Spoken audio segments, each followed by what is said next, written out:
How are you doing today? I'm good. How are you? I'm doing good. I'm cutting everything else out. Okay, I'm just going good. right in. All right. First of all, thank you so much for coming in the studio today. I so appreciate it. I've been a big fan of your work for a very long time, and I'm very happy you.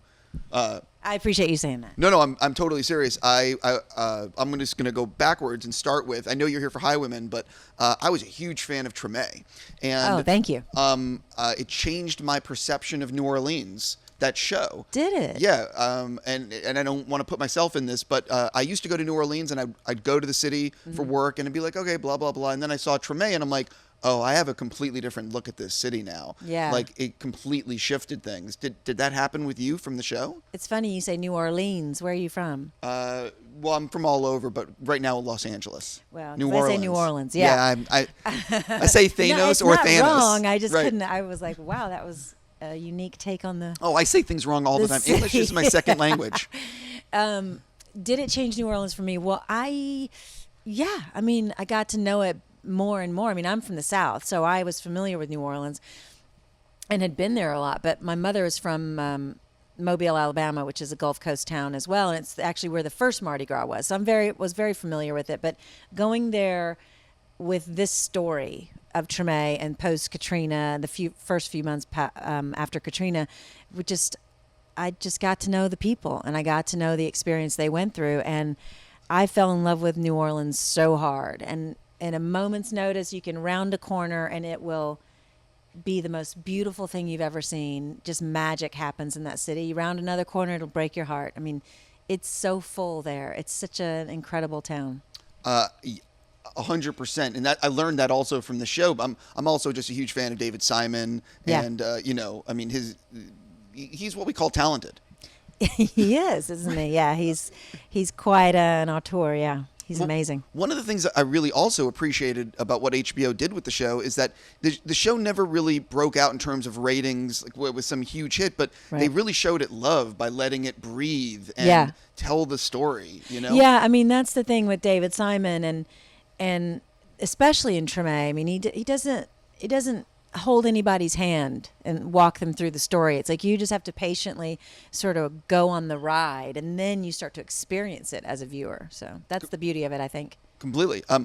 Jumping into why I get to talk to you today, which is The Highwaymen. I really enjoyed this movie, and as I was saying off camera, or we were saying off camera, it's the kind of movie that the studios used to make, but they don't really make anymore. It's like, as you were saying, like an old school. It is like a old school great Hollywood movie. I mean, we sat there. I was with my publicist and a friend, and we saw the screening of it earlier, and you just it just is arresting. I mean, John Lee Hancock is an amazing filmmaker, and the movie you just sit back, you're like, get the popcorn. This is going to be amazing.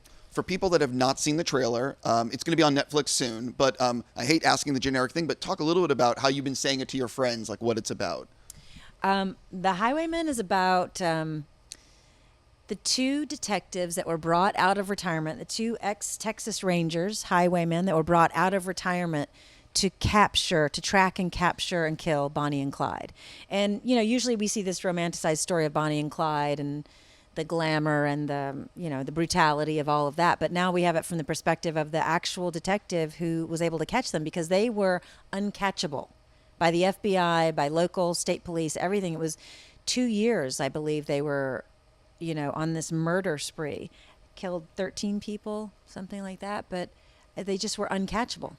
Well, the thing about it, and the film does a great job with it, is that people loved them. Even though they were brutally killing people, the public was fascinated by them and, revered them. There's a scene in the film where, they're going to the pharmacy and people are wanting pictures and, it's just crazy.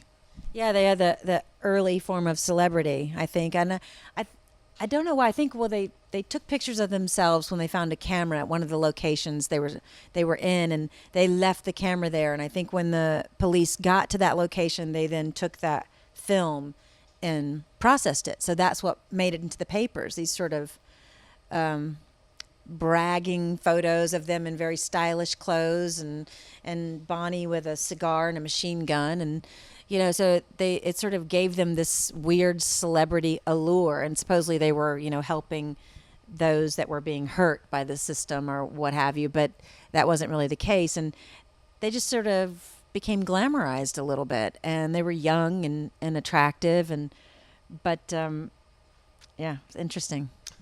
You are married to Kevin Costner in the movie.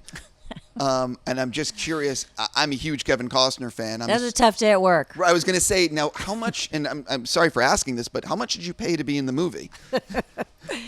I couldn't believe I got to be Kevin Costner's wife. It was so exciting. I've worked with John Lee Hancock before in The Blind Side, and he asked me to come along and do this role. And the script is amazing. The story's fantastic. But, you know, anytime before this, it's been just untold story. You know, it's riveting.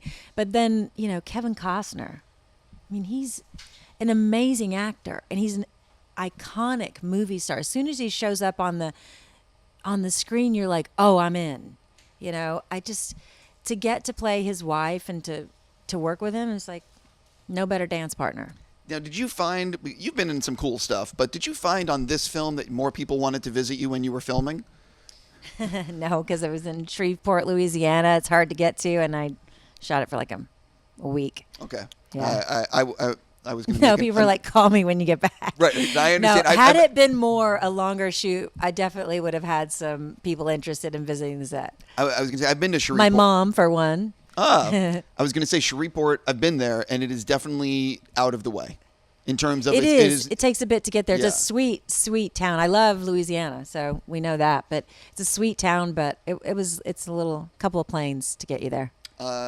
Yeah. So the other thing is that there's some great chemistry between Kevin and Woody. There's great chemistry between Kevin and Kim.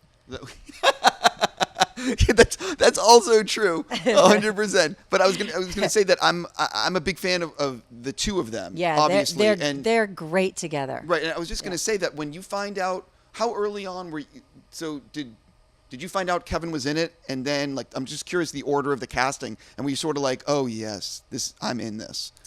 Yeah, I mean, look, I'll probably do anything John Lee Hancock asked me to do. I think he's an incredible filmmaker, but the whole package with Kevin and Woody together is just incredible. I've never met Woody. I still haven't met Woody.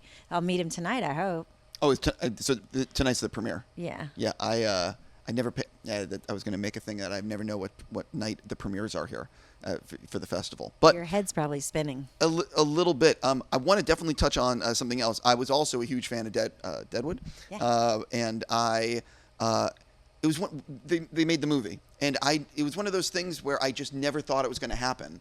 You too? Yeah. Well, because we kept on reporting on it, like, oh, there's a script, and I'm like, it's never happening. There's a script, it's never happening. Oh, wait, they're filming this. Yeah. Like, so could you talk a little bit about when you actually heard, wait, this is actually being made? Well, from the moment we were prematurely canceled, we kept hearing rumors that, oh, well, they want to do a couple of movies, they want to do a movie, this, that, and it would happen for a few years, and then all of a sudden you would hear, absolutely not, it's not happening. And, you know, your dreams were crushed because we all loved doing it. It was an incredible experience. And, you know, the product itself speaks for itself. It's a remarkable piece, but the actual process was incredible for us, the actors, and working with David Milch and the writers and just performing together. I mean, that troupe of actors is, phenomenal. Sure. So, you know, that we went for years, and then there'd be another rumor, and then they'd be squashed again. And then so finally they called and, you know, put pins in us, gave us dates and said, is she available? And we're like, yeah. And then, I said I wasn't going to believe it till I was on set and wearing a top hat, but we did it. We did it, and it's great. I haven't seen it, but the script was great. Everyone was great. You know, we're a lot older. We're a lot older in it, but that's good for the story. Well, I was going to say, I think that, and I could be mistaken, that the movie sort of acknowledges the time has passed, or am I? Yeah, it does. Yeah. And so, what was your reaction though? The first time you get the script, you obviously reading it, you know your character, you know this world. Was it weird? Like, talk a little bit about your reaction reading the script for the first time, and for fans of the series, what can they be looking forward to? My experience of reading the script was pure joy because from word one, you're just in it. It's the same beautiful prose. It's the same complicated, sad, hilarious, dangerous characters. It's the same beautiful dialogue. from the moment it starts, you're back there, right? It's perfect. I thought the script was incredible. It has so much to offer. I can't say too much, time has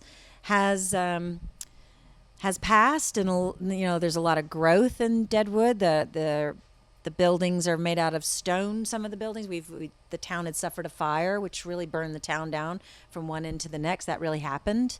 There's telephones. There's restaurants. Right. But it's still a muddy, mucky thoroughfare. Don't get me wrong. I swear, I've done a lot of set visits. I've been very lucky. If I had ever got invited on that set, I probably would have just, been very, very happy. I'll say it like that. There are a lot of people visiting there. Right. I would imagine that's Yeah, one there.